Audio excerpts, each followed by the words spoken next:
Hello guys, जोङो नै दायो लिभिं रुट्स ब्रिड्जआवहाय फैदों। लामाफोरा बिराद फिसा फिसा। वॉशरूम नहीं मिला। नहीं मिला? नहीं मिला। तो खत्म है? खत्म। क्या खत्म? इधर तो देख, मुझे तो देख। फोन थोड़ा रखो। नै लामाया बेबायदि गाहायाव थांनांगौ। गरम मोनबाय। मोनसे जेकेट।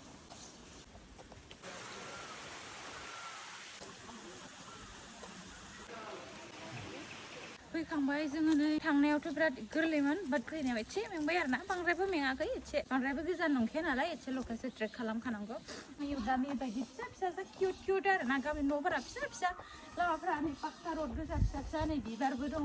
दायो जों थांनोसै नेक्स्ट डेस्टिनेसन। जोंनि नेक्स्ट डेस्टिनेसनानो जाबाय दाउकि।